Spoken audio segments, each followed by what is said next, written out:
440 Gallery. Once again, we're here to talk to one of the 440 artists, and in this case, we're here to look at the life and work of one of our founding artist members, Nancy Lunsford.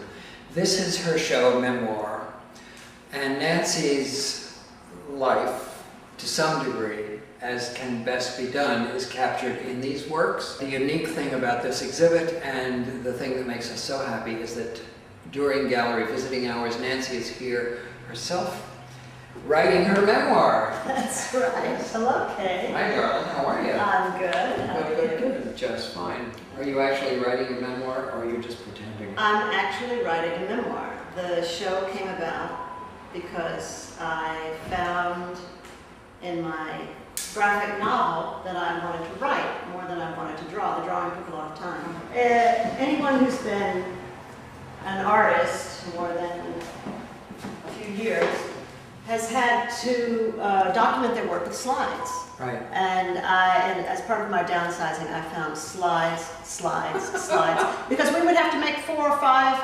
sometimes 10 copies of the same image to send off to be in shows, to apply for various things. Or you take them into a gallery and somebody would be like this and trying to find a light. I mean, it's crazy. Yeah, the good old days. I've been working in quilts lately, and I really want to make a slide quilt or a curtain. I incorporated my early work. I did portraits for many years, so I have some the photographs of the subjects I worked with. I have some photographs I took at various residencies. These larger images are from a shadow theater piece that I did. I did shadow theater for a few years, and that recalls, those were all pieces that were used in the shadow theater. And you did that where? In Turkey. I lived in Turkey for about 6 years. Oh, wow. This is just a small sort of touristic version of the opening scene of every shadow theater in Indonesian shadow theater. Is called the Tree of Life. It's sort of like saying, now I'm going to tell you a story, once upon a time.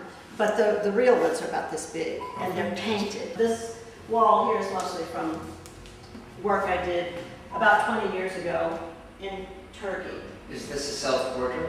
That is a self-portrait, sort of I didn't have to wear a veil, it's a very modern country, but the women in the village wore these beautiful flowered veils with handmade trim, and I sort of did this as my portrait of myself as a villager, because my language capabilities were so minimal.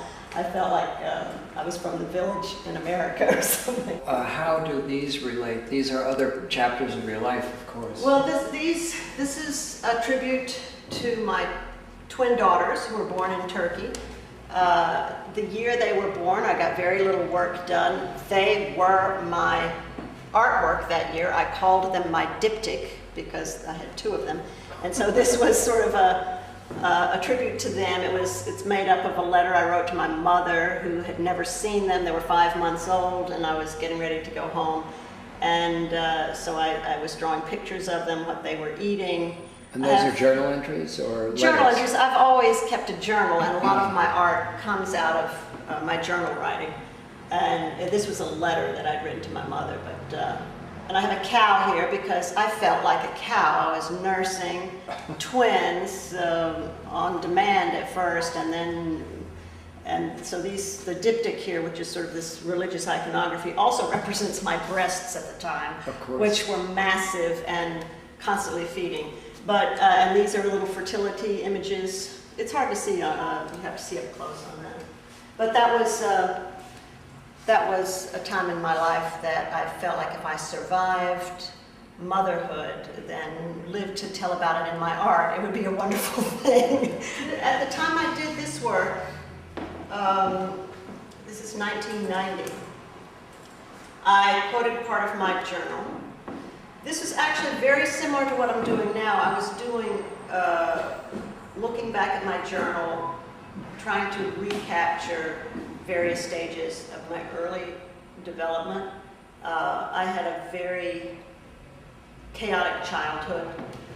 We moved every year, sometimes in the middle of the school year, and my father was a musician, and we sort of followed his dreams. This particular piece has more to do with just romance. When you come from a big family, romance is scorned. Like, I'm not going to be an idiot and have a bunch of kids. That's romantic BS.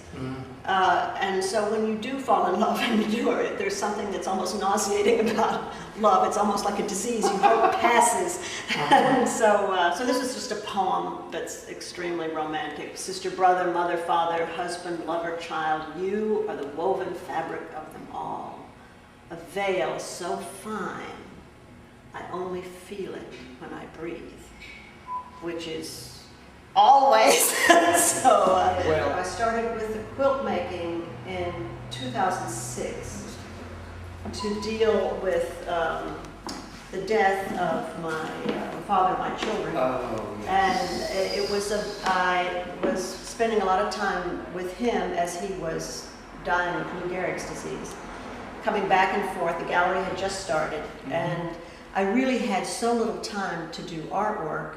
As I was caring for him, there was a quilt that his sister had made for him that he would cover himself with. And I saw this every day I was down there. And the idea struck me that with my art, I said I should do quilts. A sculptural quilt, actually, in a way. I'm not making actual quilts. Right. I'm using the patterns and the idea, not just the patterns, but the concept of the quilt is memoir. Because it's made up of clothes that you wore, that were made for you, or that meant something to you, and you recycle it and put it into something. As children, we used to sit and point out all the colors in the quilts. Right. What we wanted to dress like that, or do you remember that dress that Grandma made that looked like this? And so it's a storytelling device. Storytelling is quite evident right here. In a literal sense, these are almost like sketchbook journals once again. All the little fragments woven into a whole that really stands. I was able to take a lot of chaos and put some order to it. And in fact, that conflict between chaos and order has always been a big element of my work. I don't have some of the scary pictures. When we were going through artwork, trying to decide what to bring for the show, you know, but that's interesting. I think that's a little scary.